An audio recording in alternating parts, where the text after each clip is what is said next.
Shalom, Assalamualaikum warahmatullahi wabarakatuh. Om Swastiastu, Namo Buddhaya, Salam Kebajikan.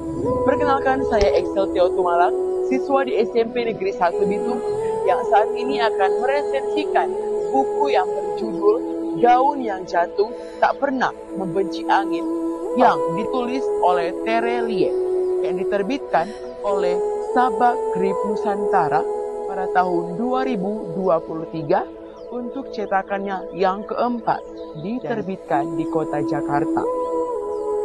Desainer covernya adalah Orca Kreatif. Dan buku ini mempunyai 258 halaman dengan dimensi buku yaitu 20 cm dan dicetak oleh PT Gramedia. Tere Lie adalah seorang seniman, terutama dalam menciptakan buku. Dia adalah seorang penulis yang kurang lebih telah menciptakan lebih dari 65 judul buku. Buku Daun yang Jatuh Tak Pernah Membenci Angin ini adalah buku yang menceritakan tentang seorang gadis miskin, tapi dalam perjalanannya dia memiliki banyak perjalanan hidup yang bisa dia pakai dalam kehidupan sehari-hari menuju kedewasaannya. Dan buku ini memiliki ketertarikan dalam hal pelajaran-pelajaran hidup yang bisa ia tanamkan dalam kehidupan sehari-hari. Tokoh utama dalam cerita ini yaitu yang bernama Tania, seorang gadis yang hidup dalam kekurangan bersama dengan keluarganya. Dia tinggal bersama ibu dan adiknya karena ayahnya telah meninggalkan dia untuk selama-lamanya. Tania dan adiknya sehari-hari adalah seorang pengamen. Kemudian ia bertemu dengan seorang laki-laki yang bernama Dana.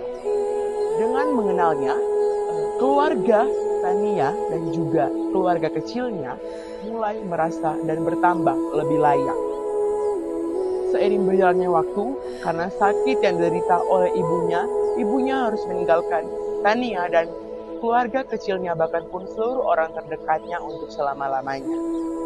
Padahal 2 bulan sebelum kepergian ibunya, dia mendaftarkan dirinya untuk mendapatkan beasiswa di Singapura.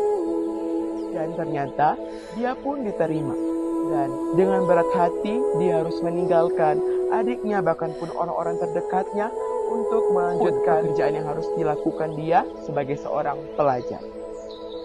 Kemudian sekarang dia sudah sampai masa SMA, yang dimana disinilah dia tahu bahwa dia mempunyai rasa kepada Danar, seorang laki-laki yang 14 tahun lebih tua dari dirinya. Namun, Danar yang sudah memiliki pasangan merencanakan akan melaksanakan pernikahan dengan kekasihnya yang bernama Ratna.